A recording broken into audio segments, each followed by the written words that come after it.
Hello everyone, welcome back to the next video. In this video I will show you how to get player stat from Google Play game services in native Android application. So let's get started. Okay, so I'm inside Google Play console now, and all I have to do is just click on this create app button. So I'll just click on it. Okay, so the next thing is we just have to give it some name. So I will just give it a second try. You can give it some proper name. I'm trying it out for the second time, that's why I'm giving it a second try. Then here, this is very important, you will have to select this as a game. If you select it as app, you can't use Google Play game services inside your app, so you will have to select it as game.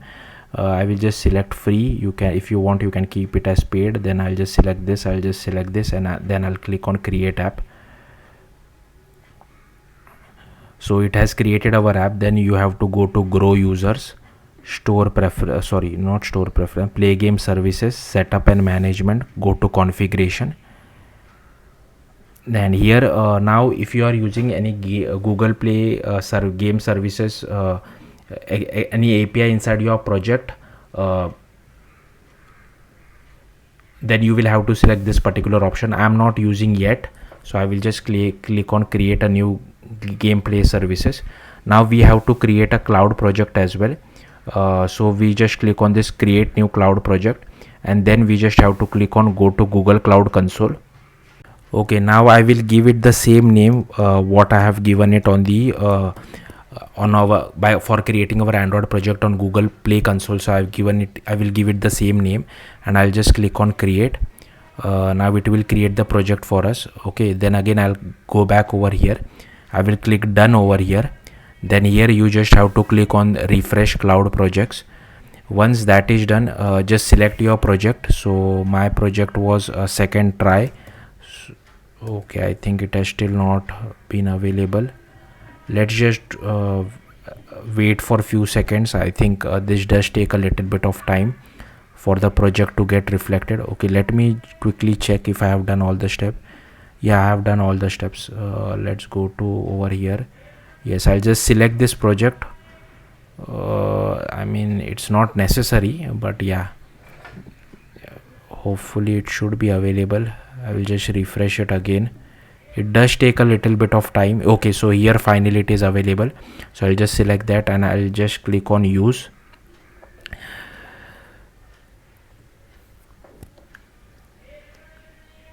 Okay, once that is done, then we'll click on create OAuth consent screen. Then we'll just click on this particular link and open this inside a new tab. Okay, so once you are over here, make sure the project is properly selected at the top. Once that is properly selected, we will have to click on external, then click on create. Then here you will have to give your app some name. Again, be careful with this, give it the same name what you have created on Google Play Console. So I try to keep the name as same just to avoid confusion. Then here you will have to select your support email ID. Just click on this drop down and select your support email ID. I will quickly select it offline because I don't want to show my email ID. And here you have to give your email address as well. So here I will give some different email address. You can keep it the same what you have selected inside your support email ID, so it's up to you. Okay, so the next thing which you just have to do is just click on save and continue. Okay, once this is done, let's come back over here. Let's see, provide an application name, add the scopes, publish your consent screen, return to Google Play. Okay, let me quickly check my cheat sheet. App name should be same. For step 3, click add credentials. Okay, so I think that's it. So we are done with this. We can just click on confirm configuration. Okay, then we can click on create credentials. Then here we need to create the credentials. So for that, what we can do is just click on this add credential button, and first select Android. Again, the app name is same. Enable anti-piracy, I will keep it as on. I will keep it as off because I'm testing it for I will be doing some local testing, right? So this is off for now, but I would highly recommend once you're publishing your app to Google Play Console, make sure this is turned back to on. Then here we have to create our OAuth client ID. So for that, we will just click on this create OAuth client ID, and Here it is saying go to create OAuth client ID, so I'll just click on this particular link. Okay, and then what we have to do is we have to go to application type, select Android. Here you will have to give your package name, so go to your Android application. You can go over here into Gradle scripts, and this is the application name. So I'll just copy this, sorry, package name I mean. So I'll just copy this. Now for SHA-1 certificate, I will show you two commands. Now ignore this is just a sample project which I had created. So sorry, what you will have to do is just go to the terminal, and you can just I'll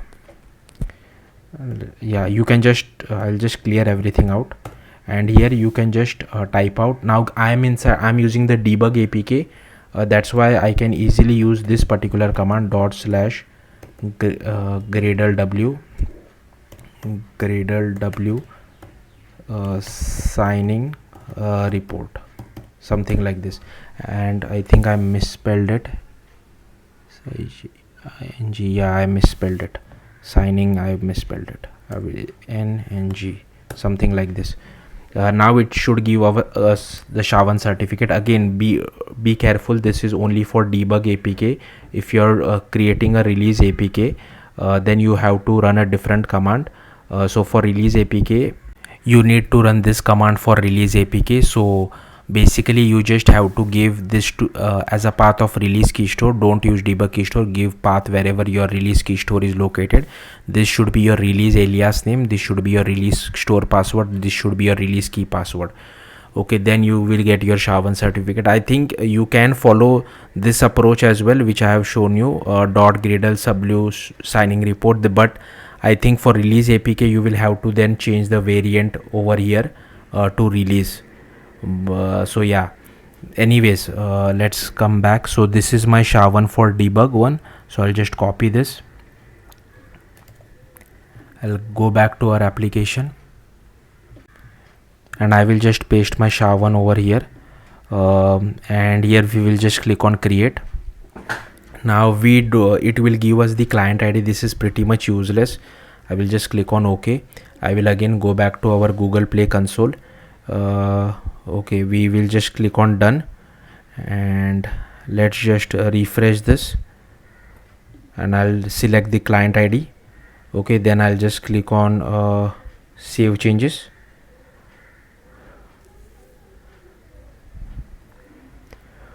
Okay, so it has created the client ID for our Android one. Now again I'll go back, I'll scroll down a little.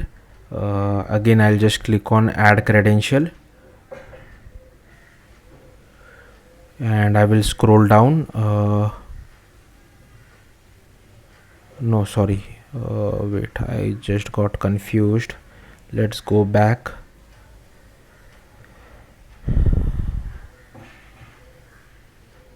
We have created, now yeah, we need to create credentials for our game server as well. So again click on add credential,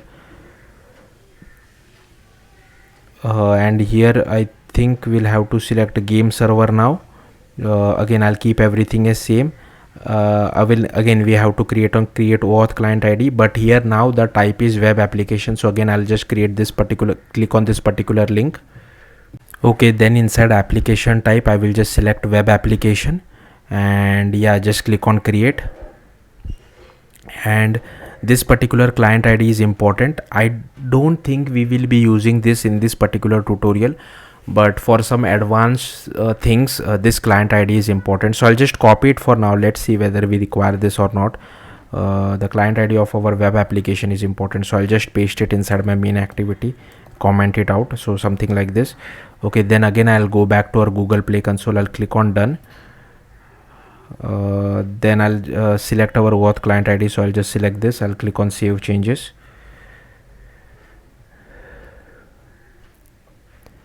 Okay, so this is also done. Then again I'll just go back, and here we have to add our gameplay services SDK to your APK.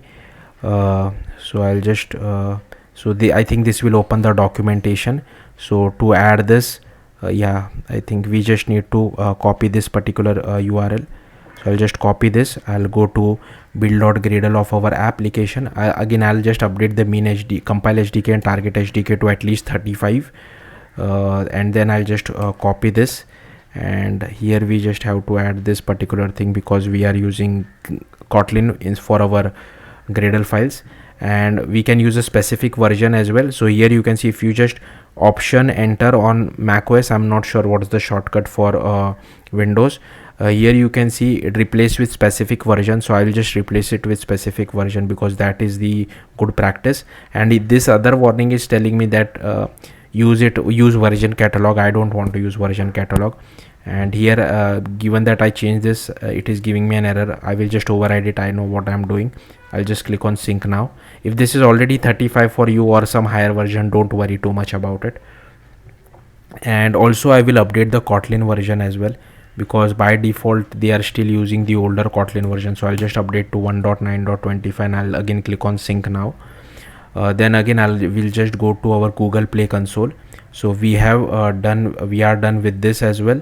Then we just need to publish our project. So just go over here, click on publish your project. So just scroll down. Okay, so here it tells what all things need our attention. So I'll just click on description first, and here I will just give it some my awesome description.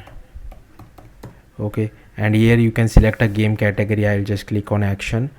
Okay, and I don't think so here we also need to give some app icons. So I already have some app icons with the app icon as well as the feature graphics. So I will just use that one. I don't want to waste your time, so you can just create an app icon. I've just used ChatGPT to generate all these icons for me. So yeah, maybe you can do the same thing, and I will just use this particular icon for feature graphic as well. Okay, I think that should be it. Then I'll just click on save changes. Let's see what happens. Okay, so this is done. Again I'll just go to configuration again, and let's click on publish your project again. Let's see what all things are pending. Yeah, ready to publish. Then I'll just click on publish game project. So yeah, it is published now. Also one more thing which I forgot was, you will have to go to your Google Cloud Console. So here you can see this is my Google Cloud Console, right? For OAuth consent screen, we need to give some testers as well. So here you can see you can add some testers. Just click add users. This is necessary because we haven't published our app to we have not published our app to Google Play, right? That's why we require some testers, and testers are otherwise you won't be able to use a proper Google account. I'm not sure if you can get away without using testers, but I would highly recommend you to add testers if you are in the debugging, if you are using debug APK. So I will just enter my email address, and this is the email address which I had to use whenever I am logging inside my application. So I'll just click on save again. Why is this not working? Okay, I had to press it one more time, and here you can see it has added my email ID. So yeah, hopefully you should be able to do this. Then what we will do inside our application is, I will just go to our activity_main, and here I will just create one button. Instead of text view I will use a button, and here I will just give the name as login, and here I will give some ID as well as login. Okay, so pretty simple. And inside our main activity I will just add find view by ID for our login, so that I can add one click listener to our button. So I will just go add our button. Okay, and here I will add r.id. pass our ID of our button. Okay, and here I will just add .set on a click listener. Now first what I will do inside on create, there are few things which we have to do. First, initialize the Google Play Services SDK. Once that is done, we will first check whether the user is already logged in or not. If yes, then I will just print the user details. and whatever action you want to take. If the user is already logged in, like navigate to some different screen, you can do that. But if the user is not logged in, then we will just press the login button, ask the user to log in, and then fetch his details. Okay, so the next thing which I have done is that I have added a bit of code. So first we have to initialize the play games SDK. So I will just import that. I will also show you guys my import in case if you're interested. So typically you should initialize this inside your application class. I don't have an application class. If you're using something like Dagger Hilt or any kind of dependency injection, initialize this as soon as possible, maybe inside the application class. That would be a better idea, but I'm not using it. I want to keep things simple. That's why I'm initializing inside the onCreate method of our main activity. Then here I'm checking whether the user is already signed in. So to do that, again I'll just import this play games. So I have imported this one, and here you can see that we just get the game sign in client. We check whether the user is authenticated and add a complete listener to it. If the authentication task is successful and if the user is authenticated, so here you can see if the user is authenticated, then we need to fetch the user details. So I just do play games.get players client, passing our main activity current player, add an on complete listener to it. Again I'll just import this, as well as I will import this. So again, if you want, you can check this two imports, and here you can see that I'm just checking if task is successful. Again I'll just import this log as well as this toast. So here you can see I have imported log as well as toast, and here once if the user is already signed in, then the callback will come over here, and we are displaying the player ID, the display name, icon image URL, and if you want to, there are a lot of other fields as well. If you want to see all the fields, just print this out and you will able to see all the fields which are present. Or if you can just do a dot, here you can see there are player ID, icon image URL, display name, current player info, high res image URI, banner image, landscape URI, banner image, portrait URI, all this stuff. I'm not doing printing all the stuff out, but yeah, you can use whatever relevant data is to you. And here I'm just displaying a toast message. In case of error, if the user is not already signed in, then also I'm displaying a toast message. Then you can handle it accordingly what you want to do next. And here you can see if the user disable the integration with or show a login button, clicking on it. So here again, if the user is not signed in, we can just show the login button, or however you want to handle it. Okay, now here is our login button, which I have already shown you, an on click listener. So if the user is not already signed in, then we have to use this game sign in client dot sign in dot add on complete listener, passing our sign in task. And here we just check if sign in dot is successful.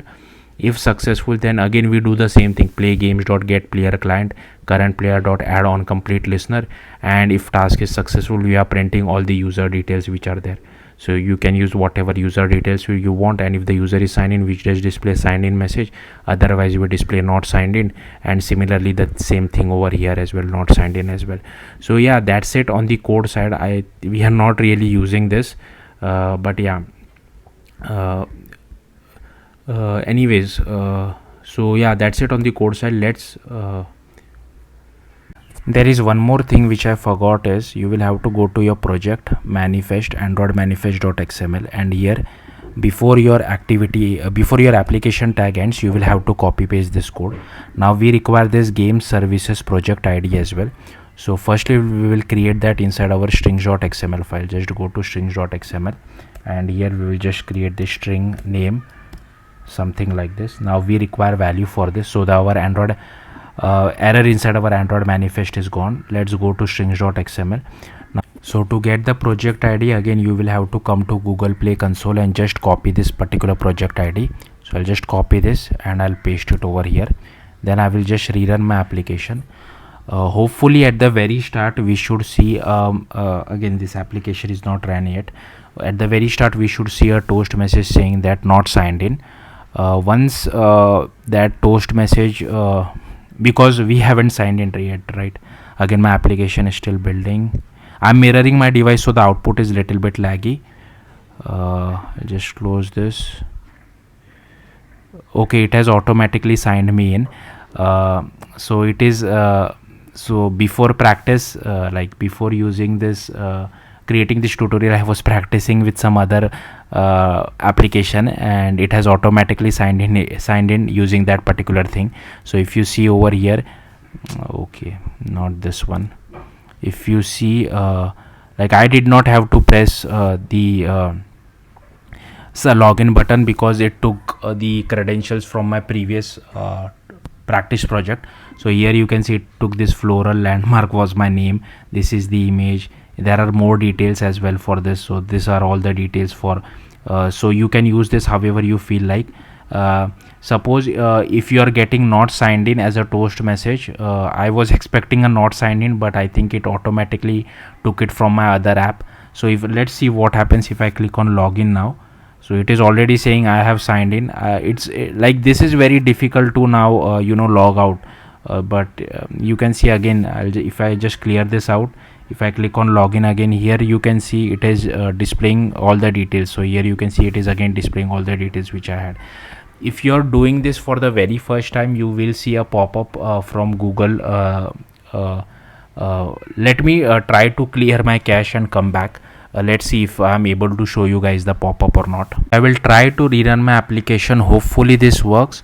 I have tried to clear some cache of my previous application which I made before doing this. Okay, this is not working. It is automatically still signing in, but if you're doing this for the very first time, it will show you not signed in, and once you try to sign in, it will display a pop-up like a Google Play games pop-up, and it will ask you like choose a player or choose whatever you, if the user has already using this Google Play games in some other app, then he would be automatically sign in just like it is showing it for me. Sorry, I couldn't replicate this. It's very tough to replicate because there is no logout API as well for this, but hopefully you got the point. Next, inside our activity underscore main, I have just created a button called get player stats, nothing else, and I have given it some ID as well.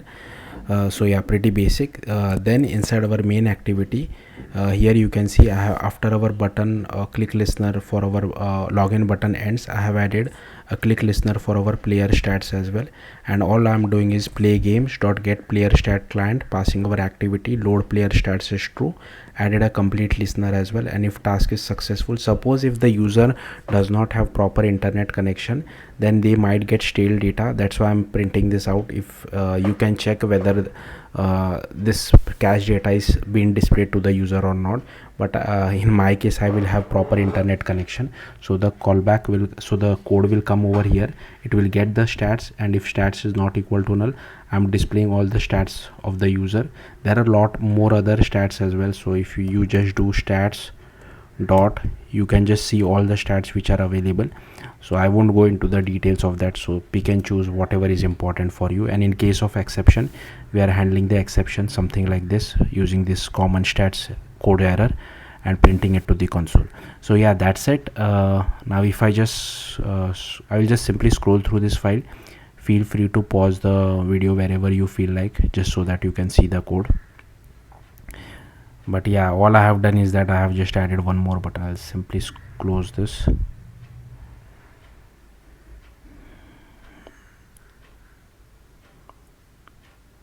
So yeah, that's it. Now I'll show you guys the output. Am I displaying? Okay, I'm not displaying it inside a toast message, so I'll just open logcat and I'll add this one, just delete this. Now I will click on get player stats. Here you can see these are the values. So the days since last played is 3, number of sessions 0, number of purchases 0, average session length is 0.0. So hopefully you got the point. Yeah, that's it. Thank you for watching. Bye.